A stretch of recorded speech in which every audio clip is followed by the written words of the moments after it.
안녕하세요. 반갑습니다. 우리말 빅데이터 활용에 대해서 강연을 맡은 NC소프트 NLP센터의 이연수입니다. 지금부터 강연을 시작하도록 하겠습니다. 저는 다음과 같습니다. NLP 기반 응용 서비스란 무엇인지, 그리고 AI와 NLP의 R&D부터 서비스까지 언어 데이터가 어떻게 활용되는지, 그리고 각각의 그 NLP 서비스에서 기계학습 데이터가 어떻게 활용되는지 말씀을 드리도록 하겠습니다. 네, 먼저 사람의 말을 기계가 한다고 했을 때 사람의 말을 하기도 하고 또 뭐 듣기도 하고 하기도 하는 그런 행위를 말하는데요. 많은 사람들이 이런 AI를 생각하면 다음과 같이 어떤 특정 기능을 수행하거나 현재 대다수의 AI 스피커가 그렇죠. 그리고 어떤 정보를 전달하거나 사용자가 정보를 요구해서 그걸 전달해 주거나 또 사용자와 기계가 협력해서 문제를 해결하거나 예를 들면 뭐 콜센터나 예약하는 기능, 그리고 부가적으로 감정을 나누고 잡담을 하거나 채팅을 하면서 감정을 나누는 그런 것들을 이제 상상을 하게 되는데요. 저희가 영화에서 이런 것들은 많이 봐왔습니다. 그래서 이미 많은 사람들이 이 AI, NLP에 대한 그 기대 수준이 굉장히 높은데요. 실제로 저희가 현실 세계에서는 AI, NLP 서비스들을 어떤 것들을 보게 되는지 보면요. 어떤 인공지능 서비스를 스피커를 만든다던가 아니면 인공지능 핸드폰, 또 검색, 오피니언 마이닝, 또 로봇이 기사를 작성한다던가 요약, 기계 번역, 자막을 자동으로 생성하는 서비스, 그 다음에 큐레이션 같은 그런 서비스들을 저희가 생각할 수 있습니다. 그리고 또 어떤 좀 긴 사람이 그 길게 업무를 하는 그런 과정 속에서 NLP 응용 서비스가 도와줄 수 있는데요. 예를 들면 어떤 기자가 탐사 보도를 한다라고 했을 때 정보를 광범위하게 수집하는 단계에서부터 정보를 분석하고 그 다음에 많은 정보를 다시 전달하기 위해서 효과적으로 구성을 하고 그 다음에 어떤 기계의 도움을 받아서 의견이나 예측을 작성하기도 하죠. 그래서 이런 긴 과정 속에서 또 NLP 기술이 도와줄 수가 있습니다. 마찬가지로 어떤 인터뷰를 들었을 때, 기자가 인터뷰를 들었을 때 그것을 자동으로 받아쓰고 또 요약을 해서 또 그거와 관련된 정보를 탐색해서 최종 기사가 송고되기까지 이 과정 속에서 또 NLP 응용 서비스들이 활용될 수가 있죠. 그래서 앞에서 말씀드린 어떤 엔드투엔드 서비스뿐만 아니라 사람과 기계가 사람과 기계가 협업을 해서 서비스를 하는 그런 것들도 상상할 수가 있습니다. 요즘 NLP 응용 기술에 대해서 많은 사람들이 관심이 많고 최근에는 GPT-3라는 것이 발표되면서 기계가 이런 것까지 할 수 있다니라는 그런 생각을 하는데요. 예를 들면 이 GPT-3에 걔가 기분이 나쁠 때는 어떤 두 가지 상태일 때 기분이 나쁘냐라고 물어보면 뭔가 배가 고프거나 덥거나 이럴 때 걔는 기분이 나쁩니다라고 대답을 합니다. 그래서 이거는 굉장히 많은 지식을 학습을 해서 대답을 하는 그런 시스템인데요. 많은 사람들이 GPT-3가 나왔으니까 기존의 NLP 기술들은 이제 더 이상 전통적인 기술들은 필요가 없다라고 생각을 하기도 하는데요. 그런 오해를 많이 하는데 실제로 회사에서 서비스를 한다고 했을 때 저런 제너럴한 그런 태스크를 하는 게 아니라 뭐 예를 들면 저희 회사는 게임 회사니까 어떤 공성전 같은 것들이 일어났을 때 자동으로 중계를 해준다던가 아니면 은행 같은 데에서 기존의 어플리케이션 앱으로 업무를 했던 거를 자연스럽게 대화를 통해서 업무를 한다던가 아니면 많은 데이터를 에서 필요로 하는 정보를 추출을 해서 저장을 해놓고 사용을 한다던가 혹은 얼마 전에 나온 아이템의 가격을 물어본다던가 어떻게 활용해야 되는지 물어본다던가 이런 것들을 실제로 이제 자연어를 통해서 서비스를 하고 싶은데 앞에서와 같은 그런 범용적인 그런 모델로는 실제로 서비스를 할 수가 없는 것이죠. 그래서 이제 저희가 이제 회사에서는 실제 회사에서 서비스하고 싶은 그런 도메인에 맞는 기술을 개발을 해야 합니다.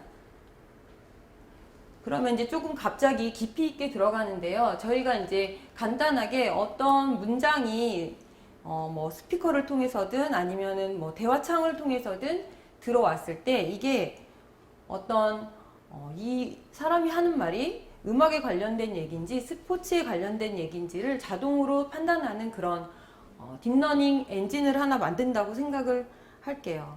만약에 이렇게 만들고 싶으면 어떤 과정을 거쳐야 되냐면 먼저 분류 체계를 만들어야 됩니다. 두 가지를 해야겠구나. 스포츠와 음악을 구분해야겠구나. 그리고 학습 데이터를 구축을 하죠. 이제 딥러닝을 하려면 이제 많은 예제를 기계한테 학습을 시켜야 되니까. 그래서 이런 여러 가지 예제를 주고 거기에다가 레이블을 답니다. 그리고 기계한테 이제 학습을 시키죠. 그러고 나면 충분히 학습이 되면 하나의 모델이 만들어집니다. 딥러닝 모델이 만들어지면 실제로 이런 문장이 들어왔을 때 오늘 기아 선수들이 경기를 위해서 서울에 왔다. 뭐 여기에 기존에 학습했던 NC라는 말도 없고 야구라는 말도 없고 뭐 음악이라는 말도 없지만 새로운 문장이 들어왔을 때 기존에 학습한 모델이 작동을 해서 이거는 스포츠에 관한 문장이다라는 걸 알아듣고 그 다음에 이제 해야 될 액션들을 하는 겁니다. 그래서 이 과정 속에서 실제로 기계학습 모델을 개발을 하는 과정 속에서 데이터가 어떻게 사용되는지를 보시면 이제 많은 데이터를 통해서 계속적으로 실험을 하는데요. 이제 학습 데이터가 필요하고 이 서비스를 하기 전에 어떻게 성능을 지금 이게 성능이 어느 정도 되는지를 평가할 수 있는 평가 데이터가 필요합니다. 그래서 이 과정을 계속 반복을 하다가 실제 데이터가 들어왔을 때 이제 동작을 하게 되는 것이고 이렇게 했는데도 불구하고 만약에 새로운 데이터에 대해서 이게 워킹하지 않는다면 또 다른 더 데이터를 많이 학습을 시켜야 되는 그런 과정을 거치죠.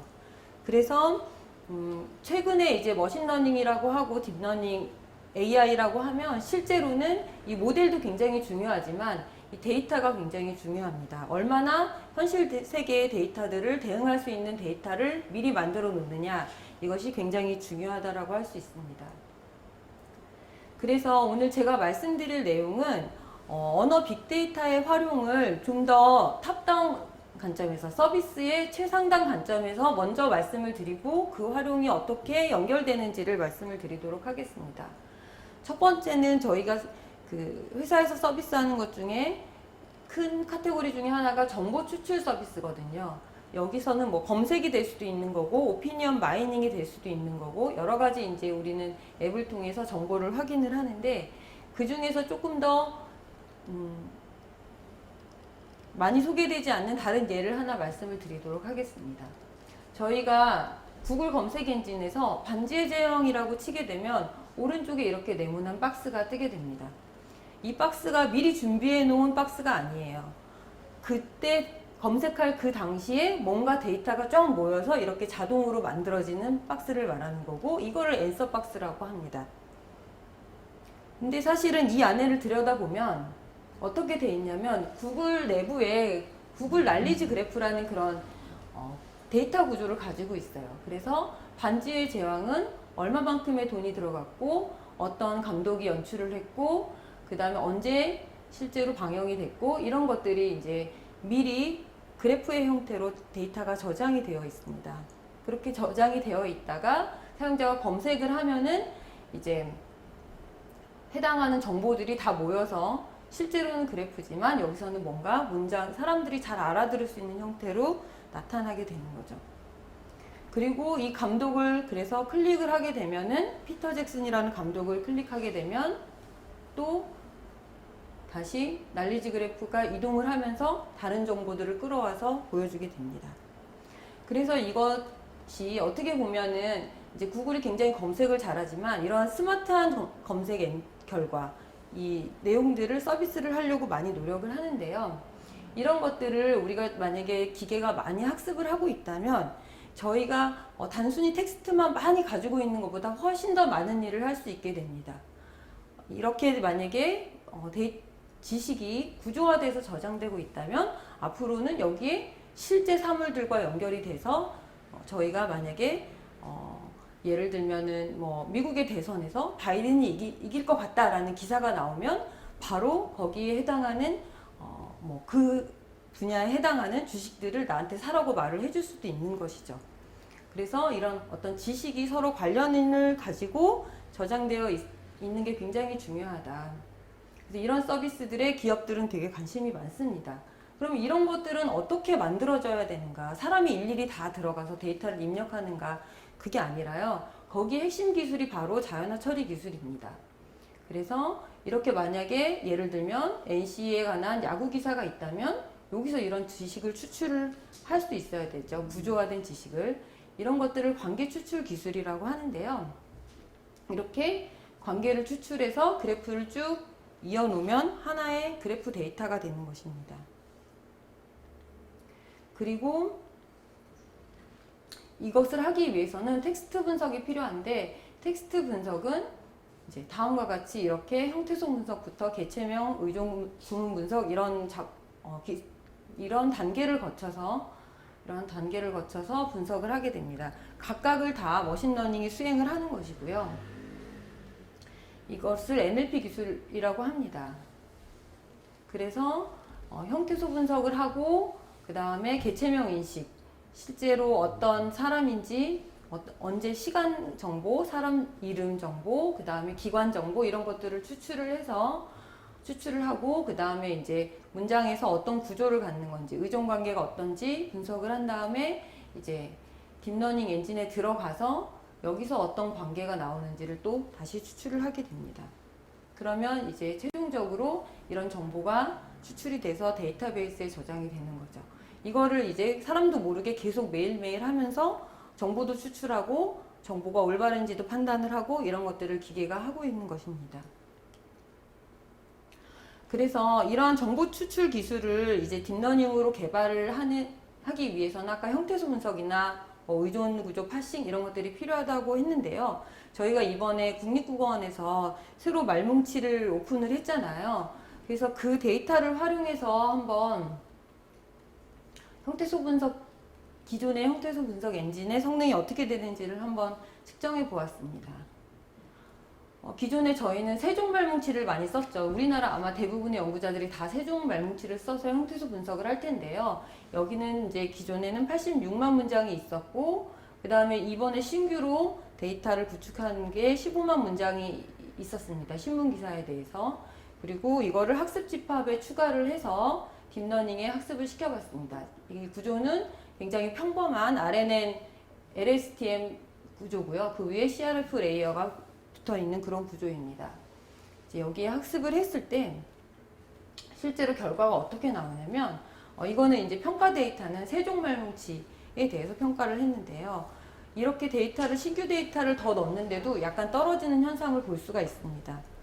그 이유는 사실은 비밀이 되게 많이 여기 숨어 있는데요. 첫 번째는 이 평가 데이터가 기존의 세종 말뭉치라는 점, 그리고 자세히 보면 이 두 개의 엔진이 서로 다르게 분석하는 부분을 굉장히 많이 볼 수가 있습니다. 예를 들면 형태소 단위나 품사 해석이 변화됐다. 그래서 예를 들면 대동부, 그 다음에 조리기 이런 것들을 기존에는 파생 명사 두 개가 합쳐진 걸로 봤다면 지금은 하나의 명사로 보고 있다. 이런 것들을 알 수가 있고요. 그 다음에 뭐 상한가 이런 것들도 이제는 많이 쓰이는 단어가 됐기 때문에 하나의 단어로 보고 있고, 그 다음에 새로운 또 품사도 나오고 있고 품사에 대한 해석도 이번에는 달라졌다는 걸 알 수가 있습니다. 그래서 기존 데이터로 평가를 했을 때 성능이 오히려 좀 떨어지는 현상을 볼 수가 있지만 실제로는 떨어지는 건 아니죠. 오히려 더 잘하고 있는 거는 맞는데 이제 문제는 뭐냐면 이렇게 데이터를 섞어서 썼을 때 기계도 답을 헷갈릴 수가 있다는 게 문제가 지금 있는 부분이고요.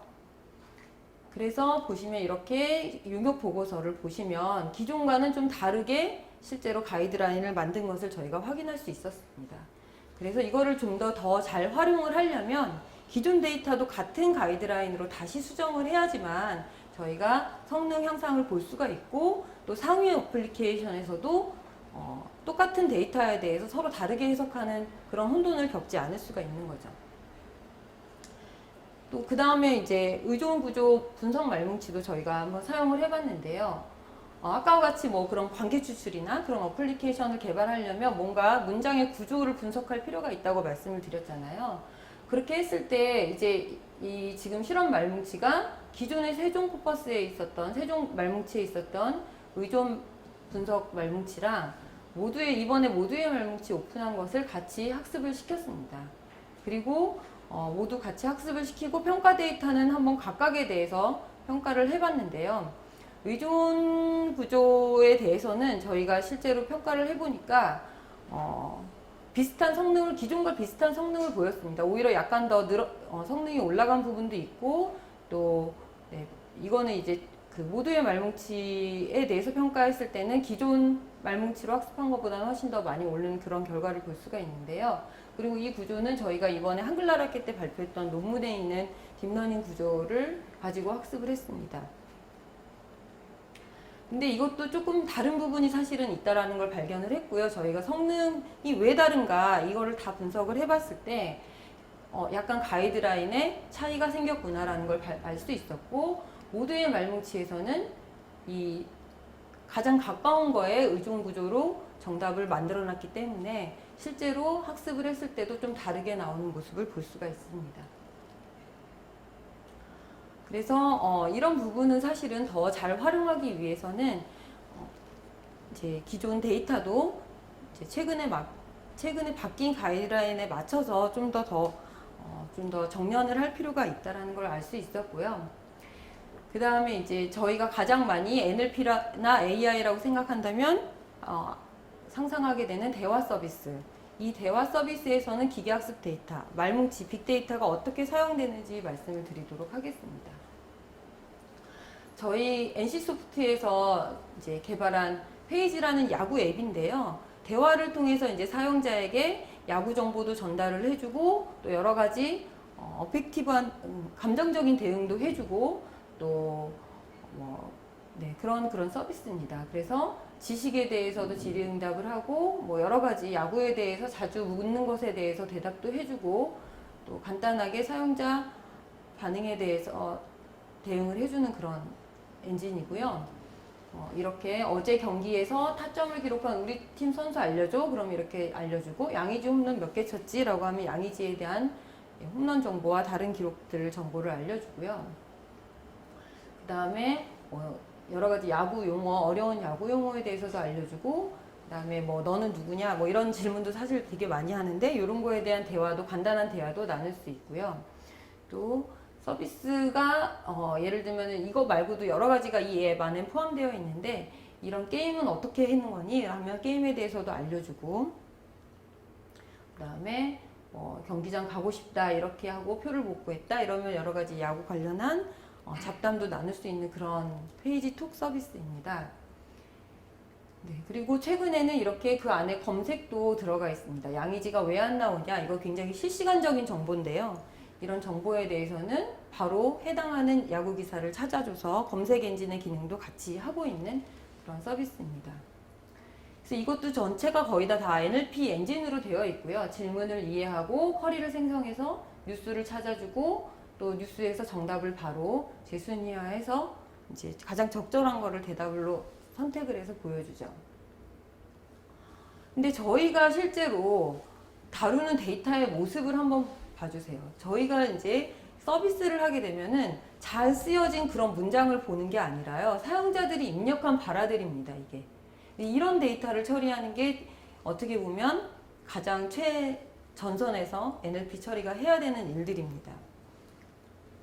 그래서 이번에 이제 국립국어원 말뭉치에는 이런 교정 데이터는 사실은 포함되어 있지 않았지만, 저희가 직접 손수 21만 8천 문장을 실제로 구축을 해서 이렇게 오타가 난 문장이라던가 띄어쓰기가 없는 문장이라던가 이런 문장들에 대해서 어떻게 교정해야 되는지를 전부 다 학습 데이터를 만들어서 학습을 시켜서 서비스를 하고 있습니다. 그래서 이제 문장이 들어오면 딥러닝 엔진에 의해서 이게 정규화되고 이제 올바른 문장으로 고쳐지고 그 다음에 이제 대화 엔진이 돌아가게끔 그렇게 되어 있습니다.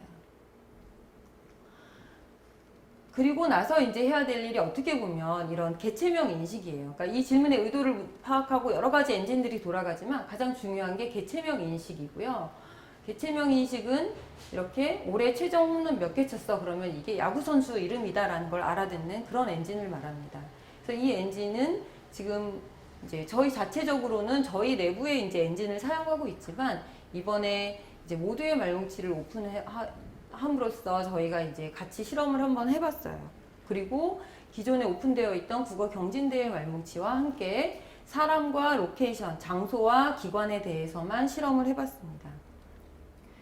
이렇게 실험을 했고 이제 버트 엔진 위에 CRF 엔진이 붙어있는 그런 딥러닝 구조고요. 기존에 대용량 원시 데이터를 많이 학습을 시켜서 이거 같은 경우는 사전 학습을 시켜서 약간의 데이터만 가지고도 잘 동작하게끔 만들었습니다. 그렇게 했을 때 지금 어떤 현상을 볼 수가 있냐면 좀 저희가 이 경진대회 말뭉치로만 가지고 경진대회 데이터에 대해서 평가를 해봤을 때에 비해서 성능이 오히려 좀 떨어지는 것을 또 볼 수가 있어요. 어디서 특히나 이제 차이점을 볼 수 있냐면 이 장소와 기관을 내 성능이 굉장히 많이 달라지네 라는 걸 볼 수가 있습니다. 왜 이런 현상이 나타나는지 제가 잠시 설명을 드릴게요. 지금 과거에 국어 경진대회 말뭉치는 어떤 식으로 기계한테 학습을 시켰냐면 예를 들면 홈팀 일본은 1차전에서 강호 폴란드를 3대1로 격파하여 어쩌고저쩌고 이렇게 돼 있으면 기존에는 얘를 로케이션, 지역이라고 태깅을 했어요. 근데 실제로는 지역을 의미하는 게 아니죠. 실제로는 팀을 말하는 겁니다. 일본 팀을. 그래서 이 최근에 지금 오픈된 모두의 말뭉치에서는 같은 경우에 대해서 이 가이드라인을 보면은 같은 경우에 대해서 지역이라고 안 하고 팀이라고 기계한테 알려주도록 그렇게 데이터가 만들어져 있습니다. 그래서 기존 데이터에다가 대고 평가를 해보면 성능이 오히려 떨어지는 숫자를 볼 수 있는 거예요. 그렇지만 사실은 지금 더 잘 맞추고 있습니다. 모두의 말뭉치, 새로운 말뭉치를 넣으면 이렇게 호주 대표팀이죠. 그래서 여기 호주에다가 기존 정답은 지역이라고 되어 있었는데 지금 시스템 결과를 봤을 때는 기관이라고 잘 나오고 있습니다. 그래서 이게 X라고 되어 있지만 실제로는 X가 아닌 그런 거를 볼 수가 있고요. 그래서 현재 데이터는 굉장히 문맥을 보고 이게 똑같은 일본이더라도 사람인지 아니 팀인지 이제 나라인지를 구분하게끔 잘 가르치게 되어 있는데 이 부분도 역시 사실은 이제 이런 부분에 대한 그 실제로 말뭉치 사용자들에 대한 인지가 필요하고 기존 데이터에 대한 수정도 필요하죠.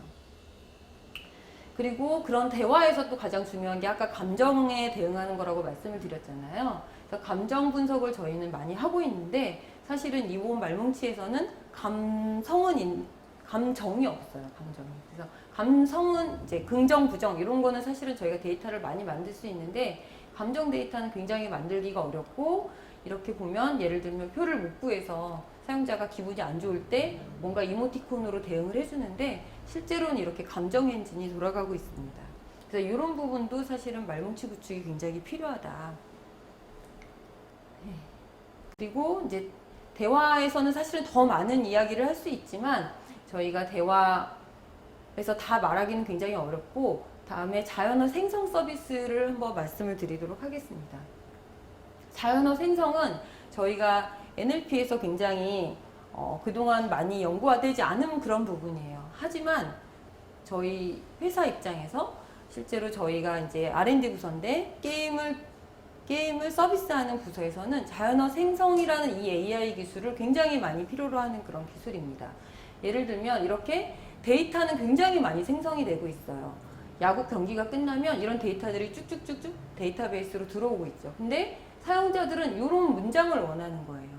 그래서 문장으로 서비스를 받기를 원하고 그렇기 때문에 자동으로 이렇게 문장을 만드는 기술이 굉장히 중요합니다. 그래서 요즘에는 그래서 밑에 이제 뉴스를 보면은 밑에 이것은 로봇이 작성한 기사입니다 라고 되어 있는 것들도 되게 많은데 대부분이 템플릿입니다. 그런데 딥러닝 기술이 많이 발전을 해서 이제는 다양하고 다양한 표현의 그런 자연스러운 딥러닝으로 만든 문서를 만들 수가 있습니다. 페이지에도 그런 기술이 들어가 있는데요. 야구 경기가 끝나면 우리나라에서 아마 가장 빠를 거예요. 이렇게 실제로 내 팀에 내 기분에 맞춰서 야구 리뷰를 써줍니다. 그래서 오늘 NC가 한화에서 졌으니까 굉장히 사용자에게 그 아쉬움과 그런 것들을 전달을 하는 리뷰 기사가 자동으로 생성이 됩니다. 그리고 그거는 바로 어떤 AI 스피커나 방송을 통해서 방송이 될 수 있는 그런 형태로 만들어지죠. 또 얼마 전에 NC소프트가 로봇 기자를 만들었다 막 이런 기사가 나왔는데요. 날씨 기사 역시 저희가 기상청과 환경관리공단에서 데이터를 받고 딥러닝으로 제목부터 문서 전체를 생성을 해서 연합뉴스를 통해서 날씨를 서비스를 하고 있습니다. 근데 이런 지금 말씀을 드렸는데 어떤 데이터를 제가 쓴 걸까요? 여기서 예를 들면 날씨 같은 경우는 앞에서 야구 같은 경우는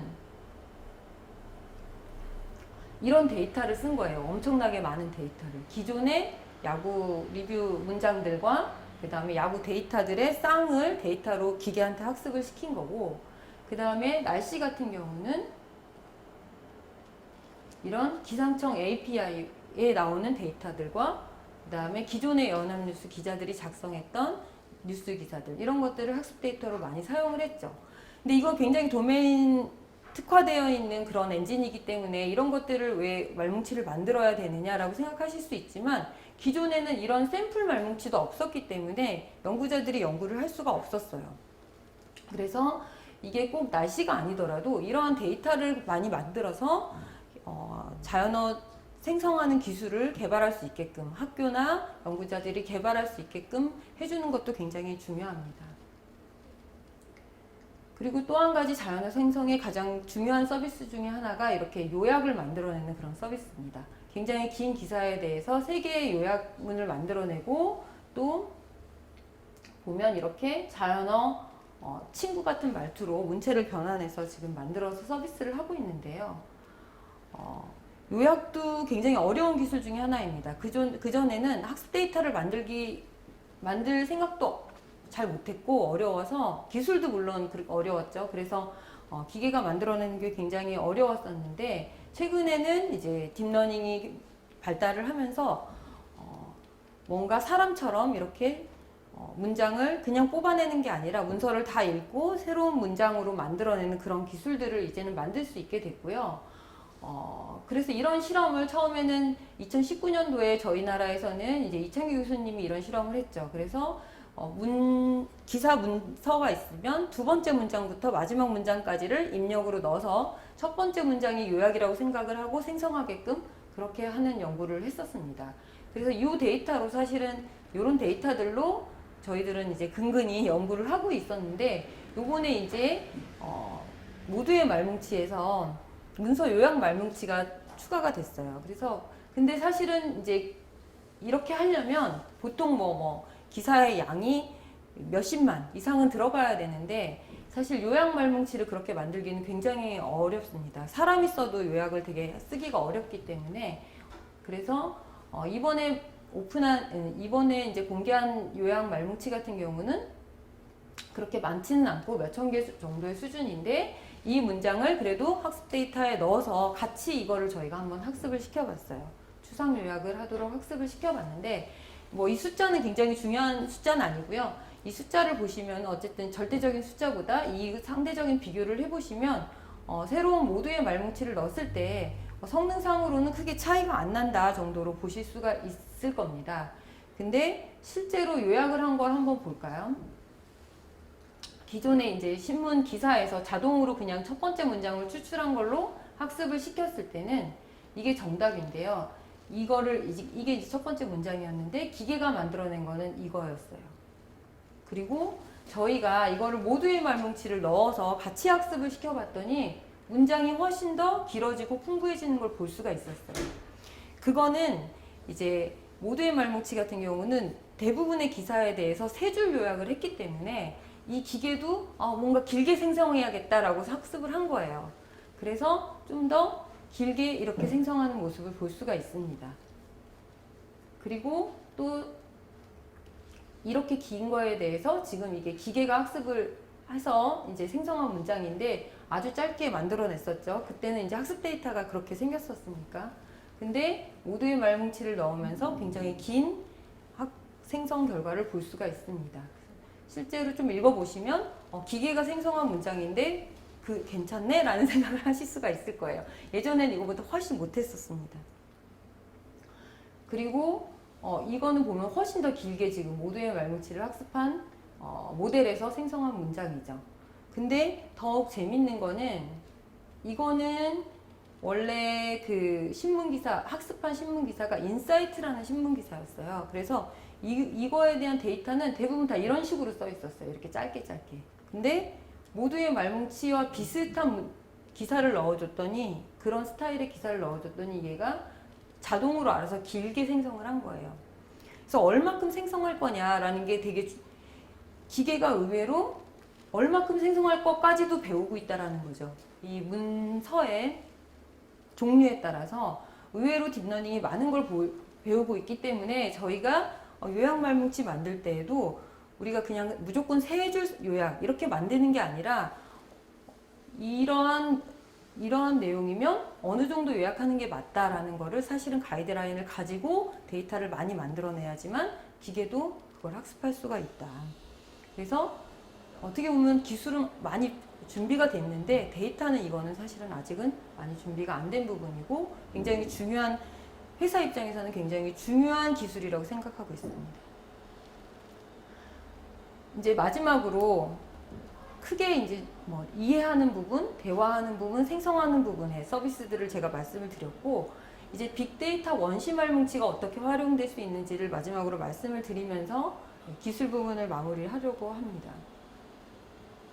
빅데이터 원시 말뭉치 같은 경우는 이거는 저희가 이제 문체 변환을 한 건데요. 이렇게 기사가 쭉 나와 있으면 저 아까 요약을 한다고 했잖아요. 그건 요약은 요약대로 하고 또 문체도 변환을 할 수가 있습니다. 그래서 뭔가 얘의 컨셉 자체가 나를 잘 아는 야구 친구이기 때문에 말투도 많이 바뀌었죠. 자동으로 바꾼 겁니다. 근데 이거는 사실은 얘한테 쌍을 알려준 게 아니에요. 이 문어체를 이렇게 구어체로 바꾸는 거가 맞아 라고 이렇게 페어 데이터를 준 게 아니에요. 쌍 데이터를 준 게 아니라 구어체 잔뜩 알려줬고 문어체 잔뜩 알려줬어요. 이거는 문어체야 하고 전체를 알려주고 구어체 전체를 알려줬는데, 그 상태에서 이제 학습을 하는 방법이 있습니다. 그래서 비교사 이제 문체 변환 학습인데요. 그렇게 하게 되면 이렇게 문어체 구어체도 바꾸고요. 현재형 과거형도 바꿀 수 있고 부정 긍정문도 자동으로 바꿔낼 수가 있습니다. 그래서 사실은 이제 저희가 언어 말뭉치를 오픈하면서 여러 가지 자연어 처리 기술에 필요한 것들을 이제 주석을 달아서 오픈을 하는데, 사실은 원시 말뭉치 자체도 굉장히 중요해졌다. 이제 예를 들면 버트라는 이런 이제 사전학습 모델이 있습니다. 이 버트 같은 경우는 우리가 이제 매번 이제 기계학습을 시킬 때마다 어떤 그 서비스에 맞게 데이터를 구축하는 걸 너무 많이 구축하는 게 굉장히 힘든 일이잖아요. 비용이 많이 들고. 그래서 그러지 말고 사전학습을 미리 많이 시켜놓자. 기계한테 말을 많이 가르쳐 놓으면 이제 그 다음에는 조금만 가르쳐도 이제 그 일에 특별한 데이터를 조금만 넣어줘도 금방 알아듣고 얘가 뭔가 이제 결과를 낼 수 있을 것이다. 그런 가정을 하에 이제 만든 모델인데요. 앞에서 말씀드린 GPT-3도 같은 이 버트에서 나온 버트와 유사한 모델이라고 생각하시면 됩니다. 그래서 이런 언어 모델을 이제 저희가 그냥 아무 처리하지 않은 텍스트는 저희 굉장히 많이 볼 수가 있잖아요. 웹이나 여러 가지 뭐 텍스트 소설이나 여러 신문 기사나 그런 것들을 이제 학습을 시킵니다. 그리고 이제 우리나라 같은 경우는 이제 이런 데에서 많이 오픈을 했죠. 애틀이나 SKT 같은 데서 거기다가 다시 한국어 문장을 더 학습을 시킵니다. 그러면 이제 한국어의 태스크에 대해서 좀만 학습을 시키면 굉장히 잘 돌아가는 그런 엔진을 만들 수가 있는데요. 저희도 마찬가지 한 90기가 정도 학습한 엔진을 내부적으로 사용하고 있습니다. 그리고 최근에 발표된 그보다 더 큰 모델이 이제 GPT-3라는 모델이죠. 여기서는 굉장히 많은 데이터를 썼어요. 허먼크롤이라는 이 공공 데이터 그 저장소가 있는데 여기 있는 데이터와 위키 데이터, 여러 가지 데이터, 책 데이터들을 넣어서 600한 700기가 정도로 저희는 예측을 하고 있는데 이 정도의 데이터로 학습을 시켰을 때 아까 앞에서처럼 뭔가 강아지가 언제 기분이 나쁘니 막 이런 말들을 대답할 수 있게 되는 거죠. 그리고 그거보다 더 중요한 거는 이런 사전 학습 모델을 쓰면은 별다른 처리를 하지 않아도 그 상위 어플리케이션의 성능이 확 올라갑니다. 이렇게 예를 들면 야구 질문들이 굉장히 다양한데 이거에 따라서 저희 어플리케이션에서는 다 다르게 처리해야 되잖아요. 그러면 이거의 어떤 분류 체계를 저희가 만들어 놓고 처리를 하고 있는데 요런 분류, 이 문장은 이런 내용이 이런 거를 의도하는 거야. 장소를 물어보는 거야. 이 문장은 어떤 순서를 물어보는 거야. 이런 학습 데이터를 만들어서 트레이닝을 해야 되는데 미리 사전 학습을 다 해놓고 이 데이터는 한 5,000개, 6,000개 이 정도만 만들어도 성능이 거의 90%가 넘게 나오게 되는 거죠. 그래서 원심 발뭉치를 가지고 많이 사전 학습시키는 게 굉장히 성능 향상에 중요하다. 그리고 마찬가지로 띄어쓰기도 저희가 뭐 많이 만들기는 했지만 그래도 원래 띄어쓰기가 굉장히 어려운 태스크예요. 그래서 기존에 이제 뭐 LSTM, CRF 이것도 딥러닝인데 기존 딥러닝 엔진보다 이렇게 아래 사전 학습된 모델을 버트를 썼을 때 한 3% 정도 더 성능이 올라가는 걸 볼 수가 있습니다. 그래서 이번에 이제 빅데이터 원심 말뭉치를 굉장히 많이 오픈을 해주셨고 모두의 말뭉치에서 여러 가지 말뭉치들이 있는데요. 특히 구어 말뭉치, 일상대화 말뭉치, 또 메신저 말뭉치, 웹 말뭉치 이런 것들이 저희가 실제로 기업에서 서비스를 할 때 맞닥뜨려야 될 데이터들인데 이 부분에 대한 데이터를 많이 오픈해 주셔서 저희가 연구에 상당히 많은 도움을 받을 수 있을 거라고 생각을 하고 있습니다. 또 문법성 판단 말뭉치, 유사문장 말뭉치 이런 것들은 자연스럽게 문장을 생성하는 데 있어서 또 많은 도움을 받을 수 있는 그런 말뭉치고요. 그래서 이런 것들은 지금 NLP 공통 모듈 개발하고 언어 모델 학습하는 데 있어서 저희가 굉장히 앞으로도 활용 가능성이 높고 저희가 추가적으로 학습 데이터를 구축을 하기도 하고 여기 있는 것들을 많이 사용을 할 예정입니다. 그리고 이 이제 용역 보고서를 보면은 실제로 데이터만 있는 게 아니라 그 데이터를 어떻게 만들었는지가 보고서에 많이 들어가 있거든요. 그게 사실은 다 대부분 R&D 영역입니다. 그래서 그런 부분에 대한 참고 자료로도 굉장히 유용한 자료라고 볼 수가 있습니다. 그래서 지금까지 저희가 여러 가지 그 NLP 응용 서비스를 최상단에서 설명을 드리고 말뭉치랑 어떻게 연결되는지를 말씀을 드렸는데요. 마지막으로 결론을 짓자면 이제 굉장히 유용한 말뭉치가 지금 오픈이 됐지만 꾸준한 정제가 필요합니다. 네, 형태소 분석 앞에서 말씀드린 거와 마찬가지로 그런 꾸준한 정제가 계속 필요하고요. 그 다음에 개체명 인식은 도대체 어떤 카테고리로 해야 정답인가 라는 거에 대한 부분 사실은 기존에 그런 연구가 있었기 때문에 빠르게 만들었지만 그 외에도 뭐 아까 말한 감정의 분류 체계는 어떻게 만들어서 기계한테 학습을 시켜야 되는가 이런 인지 심리학적인 연구, 언어학적인 연구가 계속 함께 이루어져야 된다라고 생각을 하고 있습니다. 그리고 또 이렇게 언어학적인 부분에서도 굉장히 중요한 자료지만 산업의 방향과 잘 맞아져서 이제 앞으로 저희 국가적으로 이제 많은 발전을 할 수 있도록 데이터가 만들어졌으면 좋겠고요. 마지막으로 AI가 인간을 대체한다 이런 생각으로 많은 사람들이 AI에 대한 두려움을 가지고 있는데 그런 게 아니라 궁극적으로는 사람의 노력을 많이 줄여줘서 사람으로 하여금 더 인간답게 살 수 있도록 하는 그런 방향의 기술로 발전할 수 있도록 데이터가 많은 제공이 되었으면 하는 그런 생각입니다. 이상으로 제가 오늘 말씀드릴 내용을 마치도록 하겠습니다. 감사합니다.